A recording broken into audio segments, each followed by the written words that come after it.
Good evening. ఈరోజు క్లాస్లో మనము క్రాపింగ్ ప్యాటర్న్ ఇన్ ఇండియా అంటే భారతదేశంలో పంటల నమూనా అనే ఒక టాపిక్ మనం చర్చించుకుందాం. పంటలు అనగానే ఇది ఖచ్చితంగా వ్యవసాయానికి సంబంధించింది అన్న విషయం మనకు ఆల్రెడీ తెలుసు. అయితే వ్యవసాయము అనేది మన ఇండియన్ ఎకానమీకి సంబంధించిన ఒక ముఖ్యమైన భాగం. అందుకనే ఈ వ్యవసాయాన్ని భారతదేశ ఆర్థిక వ్యవస్థకు వెన్నుముకగా దీన్ని పరిగణించడం జరుగుతుంది. సో అటువంటి పంటల గురించి మనం మాట్లాడుకుందాము. అయితే ఆ పంటల గురించి, ఆ పంటల నమూనా గురించి మనం తెలుసుకునే కంటే ముందు మీ అందరికీ ఆల్రెడీ తెలిసిన, మీరు ఇండియన్ జియోగ్రఫీలో నేర్చుకున్న ఒక అంశాన్ని మనం బ్రీఫ్గా టచ్ చేసి మనం ముందుకెళ్ళిపోదాం. పంటలు అనగానే మనకు రకరకాల పంటలన్నీ జ్ఞాపకం వస్తాయి. కానీ ఆ పంటలు అన్నీ కూడా ప్రతి కాలంలో పండవు. అంటే చూడండి, మనకి ఇప్పుడు ఉదాహరణకు ఖరీఫ్ పంటలు అని ఉంటాయి, అలాగే రబీ పంటలు అని ఉంటాయి. అయితే ఈ రెండింటి మధ్యలో వచ్చి జైడ్ పంటలు అని కూడా ఉంటాయి. ఇక్కడ మనం జాగ్రత్తగా అబ్జర్వ్ చేస్తే ప్రతి పంట ఖరీఫ్లో పండింది రబీలో ఉండదు, అలాగే రబీలో ఉన్నది ఖరీఫ్లో ఉండదు, ఈ రెండిట్లో ఉన్నది జైడ్లో ఉండదు. కాబట్టి ఏ కాలంలో ఏ పంటలు పండుతాయి అన్న విషయము దానిపైన స్పష్టమైన అవగాహన ఉండాలి. అవన్నీ కూడా మీరు ఇండియన్ జియోగ్రఫీలో మీరు నేర్చుకున్నారు కాబట్టి ఆ టాపిక్ మనం టచ్ చేయకుండా చాలా బ్రీఫ్గా టచ్ చేస్తూ మనం ముందుకెళ్ళిపోదాం. చూడండి, ముందుగా మనం చూస్తే ఇక్కడ మనకు 3 రకాల పంటలు అనేవి భారతదేశంలో కనిపిస్తాయి. ఒకటి రబీ కాలంలో పండే పంటలు, రెండవది ఖరీఫ్ కాలంలో పండే పంటలు, ఇక మూడవది జైడ్ కాలం. ఈ జైడ్ అనేది మనకు రబీ అండ్ ఖరీఫ్ సీజన్లో మధ్యలో వస్తుంది. సో ఉదాహరణకు చూడండి, మనకు వేసవి కాలంలో ఈ వాటర్ మిలన్స్ అని, మస్క్ మిలన్స్ అని, అలాగే మనకు ఈ కుకుంబర్ దోసకాయలు, అవన్నీ కూడా మనకు ఈ జైడ్ కాలంలో మనకు కనిపిస్తాయి. క్లియర్? అయితే ఇక్కడ మనం గమనించాల్సిన విషయం ఏంటంటే ప్రతి కాలంలో కూడా, అంటే రబీలో కావచ్చును, ఖరీఫ్లో కావచ్చును, జైడ్లో కావచ్చును, ప్రతి కాలంలో కూడా ఏదో ఒక పంట అనేది పండుతూ ఉంటుంది. కాకపోతే ఏ పంట పండించాలి, ఒక పంటకు అనువైన నేల ఏది, ఆ నేల సారవంతమైందా, ఆ నేలకు సంబంధించిన నీటిపారుదల వ్యవస్థ ఉందా అనే రకరకాల అంశాన్ని పరిగణలోకి తీసుకొని ఆ నేలకు సూట్ అయ్యే పంటను వేయడమే ఈ క్రాపింగ్ ప్యాటర్న్గా మనం చెప్తాం. అంటే ఈ క్రాపింగ్ ప్యాటర్న్ మనం మాట్లాడుతున్నాము అంటే వ్యవసాయానికి సంబంధించింది, పంటలకు సంబంధించింది అన్న విషయాన్ని మనం స్పష్టంగా తెలుసుకొని ఏ భూమిలో ఏ పంటలు వేస్తే బాగా ఉత్పత్తి వస్తుంది, తద్వారా భారతదేశానికి అలాగే పండించే రైతులకు కూడా లాభంగా ఉంటుంది అని తెలుసుకోవడమే దీని యొక్క ముఖ్య ఉద్దేశం. అందుకే చూడండి, కొన్ని నేలల్లో ఒక రకమైన పంటలు వేస్తే ఆ పంట విరివిగా వస్తుంది. అదే నేలలో మరో రకమైన పంట వేస్తే ఆ పంట అంతా కూడా నష్టం వచ్చే అవకాశం ఉంది. కాబట్టి నేల ఏమిటి, దాంట్లో సారవంతమైనది ఏమిటి, ఆ నేలకు సంబంధించిన పంట ఏ విధంగా వేయాలి, ఇవన్నీ మనం జాగ్రత్తగా చూసుకుంటూ పోవడమే ఈ క్రాపింగ్ ప్యాటర్న్కి సంబంధించిన అంశం. క్లియర్? అలాగే ఇక మనకు వ్యవసాయం గురించి మాట్లాడాము అంటే ఖచ్చితంగా హరిత విప్లవం గురించి మనం మాట్లాడాలి. అందుకని భారతదేశంలో పండించే ఈ గోధుమలు లాంటివి ఎస్పెషల్లీ మనకు ఈ హరిత విప్లవం తర్వాత ఉత్పత్తి బాగా పెరిగింది. అంటే కేవలం కొన్ని రాష్ట్రాలకే పరిమితమైన ఆ పంట దాదాపుగా ప్రతి చోట మనకు కనిపిస్తుంది. దాని అన్నిటికీ కారణం ఏమిటంటే హరిత విప్లవం. హరిత విప్లవం గురించి మనం ఆల్రెడీ ప్రణాళికలు డిస్కస్ చేసుకున్నప్పుడు మనం ఆ టాపిక్ చెప్పుకోవడం జరిగింది. హరిత విప్లవానికి సంబంధించి భారతదేశంలో పితామహుడు ఎవరు అన్నప్పుడు భారతదేశానికి సంబంధించిన ఒక గొప్ప వ్యక్తి గురించి, ఆయన పేరు గురించి మనం మాట్లాడుకున్నాం. వారే స్వర్గీయ డాక్టర్ స్వామినాథన్. క్లియర్? సో ఈ పేర్లు ఎప్పటికీ కూడా మనం మర్చిపోవడానికి వీల్లేదు. క్లియర్? అయితే ఇక్కడ నుంచి మనం ముందుకెళ్తూ రబీ పంటలు మీకు ఆల్రెడీ తెలిసినవే, రబీ సీజను ఆల్రెడీ మీకు తెలిసిందే. కాబట్టి ఇక్కడ నుంచి మనం ముందుకెళ్తూ నెక్స్ట్ ఖరీఫ్. ఖరీఫ్ కాలం ఏమిటి, ఖరీఫ్లో ఈ విత్తనాలు ఎప్పుడు వేస్తారు, పంటను ఎప్పుడు కోస్తారు, అసలు ఖరీఫ్ కాలం ఎప్పుడు వస్తుంది అనేది ఇక్కడ అంశం. అలాగే ఈ రెండింటి మధ్యలో వచ్చేదే జైడ్ సీజన్. సో ఇవన్నీ కూడా మీరు స్పష్టంగా జ్ఞాపకం పెట్టుకోండి. ఇక ఇక్కడ నుంచి మనం ముందుకెళ్తే ఈ క్రాపింగ్ ప్యాటర్న్ అంటే ఏమిటి అనేది మనం ఇక్కడ నుంచి డీటెయిల్గా చర్చించుకుందాం. పంటల నమూనాలు వేరువేరు కాలాల్లో వివిధ పంటల కోసం సాగులో ఉన్న భూమి నిష్పత్తిని సూచిస్తాయి. ఇక్కడ మనం జాగ్రత్తగా గమనించవలసిన విషయం ఏంటంటే, ఉదాహరణకు ఒక వ్యక్తికి 10 ఎకరాల స్థలం ఉంది, 10 ఎకరాల భూమి ఉంది. ఆ 10 ఎకరాల భూమిలో ఆ వ్యక్తి రైతన్న 7 ఎకరాలలోనే సాగు చేస్తున్నాడు. కారణం ఏదైనప్పటికీ మిగతా 3 ఎకరాలు వదిలేశాడు. క్లియర్? 7 ఎకరాల్లో మాత్రమే సాగు చేస్తున్నాడు, మిగతా 3 ఎకరాలు వదిలేశాడు. అప్పుడు మనం క్రాపింగ్ ప్యాటర్న్ అన్నప్పుడు పంట ఎక్కడైతే వేశారో ఆ భూమినే పరిగణలోనికి తీసుకుంటాము తప్ప వదిలివేయబడ్డ భూమిని పరిగణలోనికి తీసుకోము. ఎందుకంటే ఇక్కడ మనం మాట్లాడుకునే అంశమే ఈ పంట, రైట్? ఒక రకమైన పంట వేస్తే దాని ద్వారా మనకు చేతికి ఎంత వస్తుంది అనేది. మరి ఖాళీగా భూమిని వదిలిపెడితే అక్కడ నుంచి ఏమీ రాదు. కాబట్టి అక్కడ ఆ అంశాన్ని మనం మాట్లాడుకోవాల్సిన అవసరం లేదు. అంటే ఈ పంటలకు సంబంధించిన ఒక అత్యద్భుతమైన ఈ వనరు ఏమిటంటే భూమి. భూమి లేకపోతే పంటలు ఉండవు. ఆ భూమిని ఎలా ఉపయోగించుకోవాలి, ఎలా సద్వినియోగం చేసుకోవాలి, ఏ పంటను ఏ కాలంలో వేస్తూ ఎంత నీటిపారుదల ఇస్తూ దానికి సంబంధించిన ఈ ఎరువులు అందించడం వలన ఎంత పంట మన చేతికి వస్తుంది అని తెలుసుకోవడమే ఈ క్రాపింగ్ ప్యాటర్న్.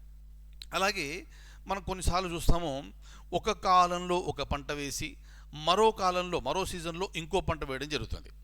తద్వారా ఏమిటి, ఒకే పంటను గనక అదే భూమిలో మాటిమాటికి మనం వేస్తే ఆ భూమి యొక్క ఆ మట్టి యొక్క సారం అనేది తగ్గిపోతుంది. ఈ సారవంతమైనది కాస్త బలహీనం అయిపోతుంది. అందుకని ఏం చేస్తారు, ఒకసారి ఒక పంట వేసి మరోసారి మరో పంట వేస్తే దాన్ని మిక్స్డ్ క్రాపింగ్ అంటారు. ఇవన్నీ కూడా ఈ క్రాపింగ్ ప్యాటర్న్లో భాగాలే. అవన్నీ కూడా మనం తెలుసుకుందాం. ఫస్ట్ లైన్ చూడండి మళ్ళీ ఒకసారి. పంటల నమూనాలు వేర్వేరు కాలాల్లో వివిధ పంటల కోసం సాగులో ఉన్న భూమి నిష్పత్తిని సూచిస్తాయి. సాగులో ఉన్న భూమి మాత్రమే, ఎక్కడైతే మనం పండిస్తున్నామో ఆ భూమినే పరిగణలోకి తీసుకోవాలి తప్ప వేరే భూమిని పరిగణలోనికి తీసుకోవడానికి వీల్లేదు. అలాగే ఈ పంటల నమూనాలు నిర్దిష్ట కాలాల్లో ఒక నిర్దిష్ట భూమిలో పంటల సమయము మరియు అమరికపై అవగాహన కల్పిస్తాయి. అందుకే చూడండి, భారతదేశంలో ఉన్న కొన్ని ప్రముఖమైన సంస్థలు, ఉదాహరణకు ICAR అనే సంస్థ, ఇవి ప్రభుత్వం ద్వారా రైతన్నలకు ఎప్పటికప్పుడు సూచనలు ఇవ్వడం జరుగుతుంది. ఆ సూచనల ద్వారా ఏమిటంటే, ప్రతిసారి ఒకే రకమైన పంట వేయడం వలన ఆ పంటకు భవిష్యత్తులో గిరాకీ ఉండవచ్చు, ఉండకపోవచ్చు. మరి అటువంటప్పుడు ఆ పంట పండించిన రైతన్నకు నష్టమే కదా. మరి రైతన్నలు ఆర్థికంగా నిలదొక్కుకోవాలి అంటే వారు పండించే పంటకు గిట్టుబాటు రావాలి. గిట్టుబాటు రావాలి అంటే వారు పండించే పంటకు డిమాండ్ ఉండాలి. డిమాండ్ ఉంటేనే అక్కడ దానికి తగ్గట్టు సరఫరా చేస్తే ఆ రైతన్నకు ఆర్థికంగా లాభం. కాబట్టి భారత ప్రభుత్వం ద్వారా భారతదేశంలో ఉండే రైతులందరికీ కూడా సమాచారాన్ని ఎప్పటికప్పుడు అందించడం జరుగుతుంది. మీరు చూస్తుంటారు చాలాసార్లు నకిలీ విత్తనాలు అని. అంటే రైతన్నలు కొన్నిసార్లు, అది ఎవరికైనా జరగవచ్చు, కొన్నిసార్లు మోసపోయి ఈ నకిలీ విత్తనాలు కొని ఆ నకిలీ విత్తనాలు పంటల్లో వేయడం వలన పంట పూర్తిగా నష్టం. మరి దానివల్ల ఎవరికి నష్టం వస్తుంది? ఇక్కడ ముఖ్యంగా నష్టపోయేది రైతన్న. రైతన్నలే కాకుండా ఆ పండించే పంట మార్కెట్లోకి వెళ్ళటం లేదు కదా. కాబట్టి ఆహార ధాన్యాల కొరత అనేది ఏర్పడుతుంది. కాబట్టి నకిలీ విత్తనాలు అనగానే అది మామూలు అంశం కాదు. అది చాలా చాలా చాలా పెద్ద నేరంగా దాన్ని పరిగణించాలి. ఇటు రైతులకు అటు ప్రజలకు ఇబ్బంది కలిగించే చర్యలు.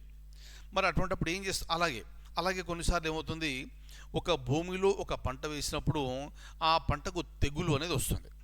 అంటే ఇక్కడ ఈ బగ్స్ అనేవి, క్రిములు ఏవైతే ఉన్నాయో అవన్నీ ప్రతి బగ్ ప్రతి పంటను ఎఫెక్ట్ చేయదు. కొన్ని రకాలు ఈ తెగులు అనేది అక్కడ వ్యాపిస్తుంది. దానికి సంబంధించిన కారణాలు ఏమిటి అని జాగ్రత్తగా చూసుకుంటూ దానికి సంబంధించిన ఈ పెస్టిసైడ్స్ అవన్నీ వేయడం వలన ఆ తెగులు అనేది నివారించవచ్చు. అందుకే కొన్నిసార్లు ఏం చేస్తారంటే ఒకే భూమిలో 2-3 రకాల పంటలు వేస్తారు ఒకే సమయంలో. 2-3 రకాల పంటలు వేయడం వలన ఒక రకమైన పంటకు తెగులు వచ్చినప్పటికీ, ఆ పంట వల్ల నష్టం జరిగినప్పటికీ మిగతా పంట ద్వారా వారు ఆర్థికంగా చితికిపోకుండా ఉంటారు. ఇది కూడా ఈ క్రాపింగ్ ప్యాటర్న్లో ఒక భాగం. సో ఇవన్నీ కూడా మనం చాలా జాగ్రత్తగా తెలుసుకోవలసిన అవసరం ఉంది. క్లియర్? అలాగే మనం ఇక్కడ ముందుకెళ్తే ఇక్కడ మనకు మోనో క్రాపింగ్ అని కనిపిస్తుంది. తద్వారా మనకి ఏం తెలుస్తుంది? మోనో అంటే సింగిల్, అంటే ఒక భూమి దాంట్లో ఒక రకమైన పంటను వేస్తే దాన్ని మోనో క్రాపింగ్ అంటాం. అలాగే మిక్స్డ్ క్రాపింగ్ అంటే ఏమిటి? మిశ్రమ పంట, భూమిలో కనీసం 2 పంటలు ఒకేసారి జరుగుతాయి. ఒకే స్థలంలో గోధుమలు మరియు అదే స్థలంలో కందులు మేపడాన్ని బ్లెండెడ్ ఎడిటింగ్ అంటారు. అంటే మనం గోధుమలు పండిస్తున్నాము, కందులు పండిస్తున్నాము ఒకే భూమిలో, దాన్ని మిక్స్డ్ క్రాపింగ్ అంటారు. సో ఇంతకుముందు చెప్పినట్టుగా ఈ మిశ్రమ పంటల్లో ఏదైనా కారణం చేత ఒక పంట వలన నష్టం వస్తే రైతు కనీసం మరో పంట మీద ఆధారపడి ఆర్థికంగా మరీ బలహీనుడు కాకుండా ఉంటాడు. అందుకని మిశ్రమ పంటల్ని భారత ప్రభుత్వం ఈ మధ్యలో బాగా ప్రోత్సహిస్తుంది. కాకపోతే అటువంటి మిశ్రమ పంటలకు ఆ భూమి అనుకూలమా కాదా అనే విషయాన్ని ఆ నేలను పరీక్షిస్తే, మట్టిని పరీక్షిస్తే, సాయిల్ టెస్ట్ చేయడం వలన మనకి ఈ అంశాలన్నీ కూడా తెలుస్తాయి. అందుకనే ఈ వ్యవసాయంలో కూడా బోర్డంత రీసెర్చ్ జరుగుతుంది. అంటే భారతదేశానికి సంబంధించి వ్యవసాయం అనేది ప్రధాన ఆధారము. మనకు ప్రాచీన కాలం నుంచి కూడా వ్యవసాయం పైన ఆధారపడి ఉన్న దేశమే. కానీ మారుతున్న పరిస్థితుల దృష్ట్యా, నేల సారవంతం అనేది తగ్గిపోవడం దృష్ట్యా, ఈ పంటకు కావలసిన ఈ బలాన్ని అందించేది తగ్గడం దృష్ట్యా, వాటన్నిటి దృష్టిలో ఉంచుకొని రీసెర్చ్ అనేది బ్రహ్మాండంగా కొనసాగుతుంది. తద్వారా రైతన్నలకు ఎప్పటికప్పుడు సమాచారాన్ని ఇస్తూ ఏ పంట వేస్తే బాగుంటుంది అని సూచించడం కూడా జరుగుతుంది. ఆ పంట వేస్తారా లేదా అనేది రైతన్న ఇష్టము. కాకపోతే ఆ పంట వేయడం వలన రైతన్నకు మంచి గిట్టుబాటు ధర వస్తుంది. అలాగే భారతదేశానికి సంబంధించిన ఆహార ధాన్యాల కొరత అనేది లేకుండా ఉంటుంది. Clear? Very very very important. అందుకనే ఒక భూమి ఇంపార్టెంటు, ఆ భూమిలో ఉండే ఈ న్యూట్రియంట్స్ ఇంపార్టెంటు, నీటి పారుదల ఇంపార్టెంటు, అలాగే వాడే ఎరువులు కూడా ఇంపార్టెంటు. అందుకనే ఈ భూసారాన్ని ఎప్పటికప్పుడు పరీక్షించుకుంటూ పోతూ ఆ భూమిలో ఏదైతే తగ్గిందో దాన్ని భూమికి యాడ్ చేయడం వలన ఆ భూమి యొక్క సారవంతాన్ని కాపాడే అవకాశం ఉంటుంది. ఇవన్నీ కూడా క్రాపింగ్ ప్యాటర్న్లో భాగంగా అని మనం చెప్పవచ్చు. సో కాబట్టి మిశ్రమ పంటల ప్రయోజనాలు ఏమిటి అంటే పంట దిగుబడి పెరుగుతుంది, ఉపద్రవం దాడి తగ్గుతుంది, పంట నిరాశ తగ్గుదల. నిరాశ అంటే ఏమిటి? ఒక పంట వేసి ఆ పంటంతా నష్టమైతే రైతన్నకు నిరాశే కదా. కానీ ఈ మిశ్రమ పంటల వలన 2 లేదా అంతకంటే ఎక్కువ పంటలు వేసినప్పుడు ఒక పంట ద్వారా నష్టం వచ్చినా కూడా మరో పంట ద్వారా రైతన్న నిలదొక్కునే స్థితిలో ఉంటాడు. Very very very important. అలాగే అంతర్ పంట, సో ఇంటర్ క్రాపింగ్. ఈ ఇంటర్ క్రాపింగ్ అంటే ఏమిటంటే ఇక్కడ కొన్ని చోట్ల మీరు చూస్తుంటారు, మీలో కొంతమందికి అట్లీస్ట్ ఈ వ్యవసాయానికి సంబంధించిన అవగాహన ఉండి ఉంటుంది. ఇక్కడ మనలో చాలామంది కూడా మనం ఈ గ్రామీణ ప్రాంతాలకు వెళ్ళినప్పుడు మనకు అవన్నీ స్పష్టంగా కనిపిస్తాయి, రైట్? కాబట్టి మనందరం కూడా గ్రామీణ ప్రాంతాలకు వెళ్ళిన వారమే కాబట్టి మనకి ఈ అంశాలు తెలుసుంటాయి. అక్కడ ఈ అంతర్ పంటలో ఏమవుతుందంటే ఒక లైన్లో ఒక పంట, ఆ తర్వాత లైన్లో మరో పంట, లేదా ఒక ఏరియా మొత్తంలో ఒక పంట, దాని పక్కన మరో పంట, దాని పక్కన మళ్ళీ ఇంకో పంట.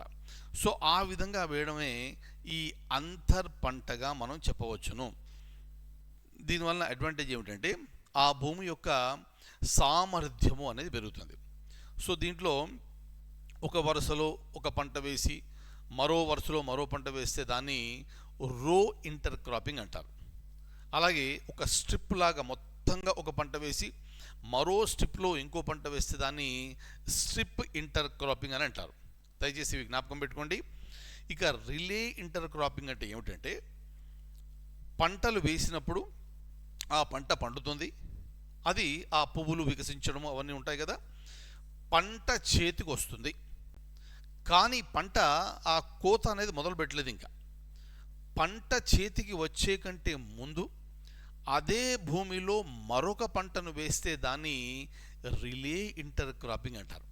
అంటే ఎక్కడ కూడా గ్యాప్ అనేది రాకుండా ఒక పంట కోసే కంటే ముందు మరో పంట వేయడమే రిలే ఇంటర్ క్రాపింగ్ అని అంటారు. క్లియర్? సో ఇంటర్ క్రాపింగ్లో 3 రకాలు ఉన్నాయి, జ్ఞాపకం పెట్టుకోండి. ఒకటి రో ఇంటర్ క్రాపింగ్, రెండవది స్ట్రిప్ ఇంటర్ క్రాపింగ్, మూడవది రిలే ఇంటర్ క్రాపింగ్. క్లియర్? అలాగే ఈ ఇంటర్ క్రాపింగ్ వలన వచ్చే ప్రయోజనాలు ఏమిటంటే ఈ పంటకు వచ్చే ఈ తెగులు అదేది ఏదైతుందో అది నియంత్రించబడుతుంది. అలాగే ఈ వనరులు భూమి కావచ్చు, నీటిపారుదల కావచ్చును, ఎరువులు కావచ్చును, అవి అద్భుతంగా సద్వినియోగం చేసుకునే ఒక అవకాశం ఉంటుంది. Is that okay? అలాగే ఈ ఇంటర్ క్రాపింగ్ వలన ఒక పంట కంటే ఎక్కువ పంటను మనం పొందే అవకాశం కూడా ఉంటుంది. అంటే ఈ క్రాపింగ్ ప్యాటర్న్ ఏది అయినప్పటికీ కూడా ప్రతి క్రాపింగ్ ప్యాటర్న్ ద్వారా కొన్ని అడ్వాంటేజెస్ ఉన్నాయి. సో ఆ అడ్వాంటేజెస్ని దృష్టిలో పెట్టుకొని రైతన్నలు ముందుకు సాగవలసిన అవసరం ఉంది. దానికి తగ్గట్టుగా ప్రభుత్వాలు తమ తోడ్పాటును అవి అందిస్తున్నాయి. రైట్? అలాగే పంట మార్పిడి అంటే ఒక కాలంలో ఒక పంట మరో కాలంలో మరో పంట వేయడాన్ని క్రాప్ రొటేషన్ అంటారు. దానివలన ఈ నేల యొక్క ఈ సారం అనేది తగ్గకుండా మరింత బలంగా అయ్యే అవకాశం ఉంది. క్లియర్? దాన్ని క్రాప్ రొటేషన్ని పంట మార్పిడి అని అంటారు. దీనివలన ప్రయోజనాలు ఏమిటంటే ఈ కలుపు మొక్కలు మరియు చీడపురుగుల అభివృద్ధి అరికట్టబడుతుంది. అంటే ఏమిటి? ఒక కాలంలో ఒక పంట వేశారు, ఆ పంట చేతికి వచ్చింది, మళ్ళీ నెక్స్ట్ సీజన్లో ఇంకో పంట వేస్తున్నారు. వేసినప్పుడు మరి ఈ నేలను దున్నాలి కదా, ఆ కలుపు మొక్కలన్నీ తీసేయాలి కదా. అప్పుడు దానివల్ల ఏమవుతుందంటే ఈ కలుపు మొక్కలన్నీ పోవడము, చీడపురుగులన్నీ పోవడం వలన ఆ వచ్చే నష్టాన్ని అరికట్టే అవకాశం ఉంది. కాబట్టి ఈ పంట మార్పిడి వలన ఇక్కడ మనకు అద్భుతమైన ప్రయోజనాలు మనకు కనిపిస్తాయి. ఇక చివరిలో మనకు ఒక ప్రశ్న వచ్చింది, ఆ ప్రశ్న మనం జాగ్రత్తగా చూద్దాం. Cropping pattern is dependent on which of the following factors. So ఈ క్రింది ఫ్యాక్టర్స్లో ఏవేవి ఈ క్రాపింగ్ ప్యాటర్న్కి సంబంధించినవి? Agro climatic conditions of the reason అంటే ఏమిటి?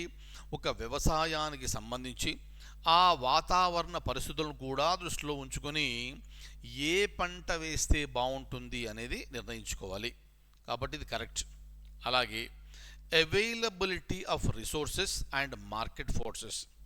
మరి ఒక పంటను వెయ్యాలి అంటే దానికి సంబంధించిన వనరులు ఉన్నాయా? మరి పంట పండించిన తర్వాత మార్కెట్లో దానికి సంబంధించిన గిట్టుబాటు ఉంటుందా? దాన్ని బట్టి ఈ క్రాపింగ్ ప్యాటర్న్ డిసైడ్ చేస్తాము. ఇక మూడవది సామాజిక ఆర్థిక పరిస్థితుల ఈ రైతులకు సంబంధించి, అంటే రైతులకు సంబంధించిన సామాజిక ఆర్థిక పరిస్థితులు కూడా ఈ క్రాపింగ్ ప్యాటర్న్ నిర్ణయిస్తాయని. అంటే సామాజికంగా అన్నప్పుడు కొంతమంది రైతులు ఒక పర్టికులర్ పంటనే వెయ్యాలి అని, లేకపోతే ఒక కాలంలో ఈ పంటను మాత్రమే వెయ్యాలి అని నిర్ణయించుకుంటారు.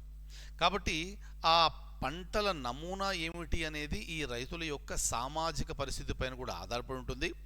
రెండవది ఆర్థిక పరిస్థితి. సో ఆర్థికంగా బలపడాలి అంటే మామూలుగా మనం ట్రెడిషనల్గా వేసే పంటలు కాకుండా మార్కెట్లో ఏ పంటకైతే గిట్టుబాటు ఎక్కువ ఉంటుందో తెలుసుకొని ఆ పంటను వేస్తే రైతన్నలకు ఆర్థికంగా నిలదొక్కునే అవకాశం ఉంటుంది. కాబట్టి ఈ సోషియో ఎకానమిక్ కండిషన్స్ అనేవి కూడా ఈ క్రాపింగ్ ప్యాటర్న్లో ఒక ముఖ్యమైన అంశం. ఇక చివరిది demand and supply of agriculture produce. మరి మీరు ఎటువంటి పంటను పండించాలి? మార్కెట్లో డిమాండ్ ఉన్న పంటనే పండించాలి. తద్వారా ఏమవుతుంది, మీరు సరఫరా చేస్తున్నారు కాబట్టి డిమాండ్ ఉంది కాబట్టి అక్కడ చక్కటి గిట్టుబాటు ధరలో అవి అమ్ముడుపోతాయి. అలా కాకుండా అసలు డిమాండే లేని పంటను కనుక మీరు పండిస్తే ఎవరికి సప్లై చేస్తారు? అప్పుడు రైతన్న నష్టపోయే అవకాశం ఉంది. కాబట్టి మార్కెట్లో ఆ పంటకు డిమాండ్ ఉందా లేదా తెలుసుకొని ఆ పంటను పండించి సరఫరా చేస్తే అప్పుడు రైతన్నకు లాభం వస్తుంది. అంటే ఈ విధంగా ఈ క్రాపింగ్ ప్యాటర్న్లో ఈ అంశాలన్నీ కూడా మనకు స్పష్టంగా కనిపిస్తాయి. క్లియర్? సో ఇది క్రాపింగ్ ప్యాటర్న్కి సంబంధించిన అంశము. ఇక కరెక్ట్ ఆన్సర్ వచ్చేసి ABCD option 4. Fine. So thank you so much and I will see you in the next session.